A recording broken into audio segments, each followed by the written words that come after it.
या अभंगातून जगद्गुरु तुकोबाराय देवाने लीला कोणत्या अवस्थेमध्ये केली ते सांगतात की ये दसे चरित्र केले नारायणे.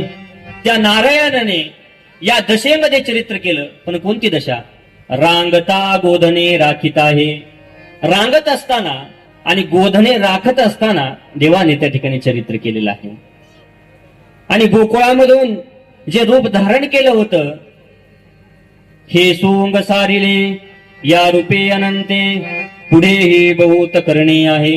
गोकुळामध्ये जो देवाचा अवतार धारण केला होता, ते देवाने एक प्रकारचं सोंग घेतलेलं होतं. तुकोबाराय म्हणतात की ते सोंग घेऊनही देव म्हणतात की पुढे बहुत करणे आहे, मला पुढे भरपूर करायचंय. पण काय करायचंय? आहे तुका म्हणे धर्म संस्थापने केला नारायणे अवतार. तुकोबाराय म्हणतात या धर्माची संस्थापना करण्याकरता त्या देवाने अवतार घेतलेला आहे. आणि अशा देवाचे माझे वाणी तुझे वर्णी गुणनाम ऐसे देई प्रेम काही काळा. विठाला विठाला. सेवेला सुरुवात करण्यापूर्वी अल्पसा पर्याय द्यायचा तो म्हणजे असा की ही कीर्तन सेवा किम निमित्ताने आयोजित आहे, सर्वांना ज्ञातच आहे.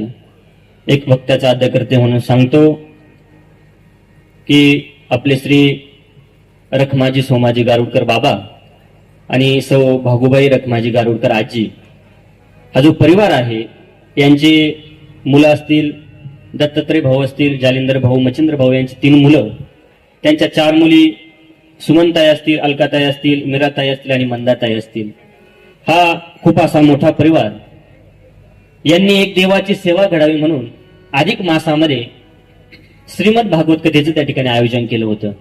गेले 7 दिवस झाले आम्ही त्या ठिकाणी श्रीमद भागवत कथेचं पारायण केलेलं आहे. त्या देवाच्या गुणाचं, यशाचं वर्णन केलेलं आहे. त्या देवाच्या लीला ऐकलेल्या आहेत. पण आपल्याला देवाचं कोणतं जरी कार्यक्रम करायचं जर असेल, साधना जर करायची असेल, तर त्याला सांगतात की त्या देवाच्या कार्यक्रमाचा शेवट हा मात्र काल्याने करावा लागतो. त्यामुळे हा सर्व मोठा परिवार यांनी अधिक मासामध्ये एक देवाची सेवा घडे म्हणून हा एवढा मोठा त्या ठिकाणी कार्यक्रम आयोजित केलेला आहे. जसं गोकुळामध्ये देव जन्माल्यानंतर आनंद झाला होता, तसं 8ही दिवस या घरामध्ये आजींच्या सर्व मुली आल्या होत्या, सर्व मुलं, आजींचे नातू सर्व मिळून जसं या ठिकाणी गोकुळ तयार झालेलं होतं. आणि आज आजींची इच्छा होती की एकदा तरी माझ्या दारामध्ये महाभागवत व्हावं, आणि आजीने ती इच्छा पूर्णही केली. महाभागवत झालेला आहे. आणि आज सर्वजण आज त्या भागवत कथेची एक सांगता म्हणून सर्वजण आज आपण काल्याच्या कीर्तनाला उपस्थित आहोत. विठाला विठाला.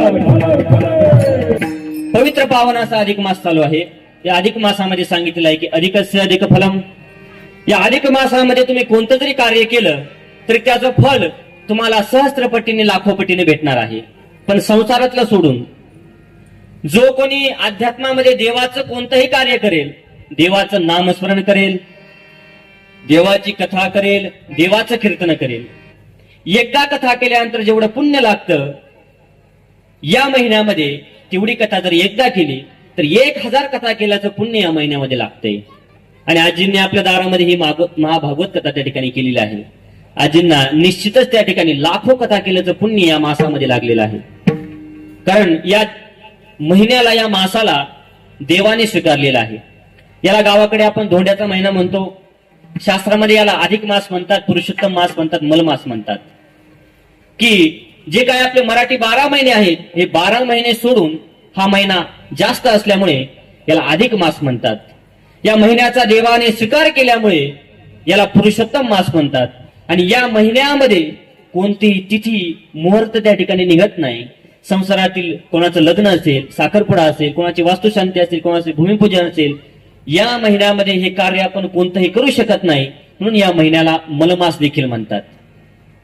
पण हा महिना देवाने आपलासा केल्यामुळे देवाने सांगितले, जो कोणी या महिन्यामध्ये माझं चिंतन करेल, माझं भजन करेल, त्याला लाखोपटीने पुण्य त्या ठिकाणी प्राप्त होणार आहे. आणि या अधिक मासाच्या पवित्र पावन काळावरच आपण ही काल्याची सेवा त्या ठिकाणी संपन्न करत आहोत. संप्रदायामध्ये जर आपल्याला एखादा नामयज्ञ जर करायचा असेल तर त्या नामयज्ञाच्या सुरुवातीला सांगितलेलं आहे की नामयज्ञ सुरू करायच्या टायमाला तुम्हाला त्या देवाचं मंगल करावं लागेल. का करावं लागेल? सांगितलं, हा नामयज्ञ तुम्ही सुरू केलेला आहे, पण हा नामयज्ञ निर्विघ्नपणे पार पडावा, कोणताही विघ्न या नामयज्ञामध्ये येऊ नये म्हणून सुरुवातीला मंगल करावं लागतं. आणि नामयज्ञ आता संपूर्ण झाला आहे हे सांगण्याकरता शेवट त्या ठिकाणी देवाच्या चरित्राचं वर्णन करून काला करावा लागतो. जसं आपण मंदिर बांधतो, पण जोपर्यंत मंदिरावर कळस चढत नाही तोपर्यंत मंदिराला त्या ठिकाणी पूर्णता येत नाही. तसं जोपर्यंत नामयज्ञ सोहळ्याचा आपण काला करत नाही तोपर्यंत हा नामयज्ञ सोहळा पूर्ततेच्या वाटेला जात नाही. आणि आज आपण तोच नामयज्ञ सोहळा पूर्ततेच्या वाटेला नेतोय.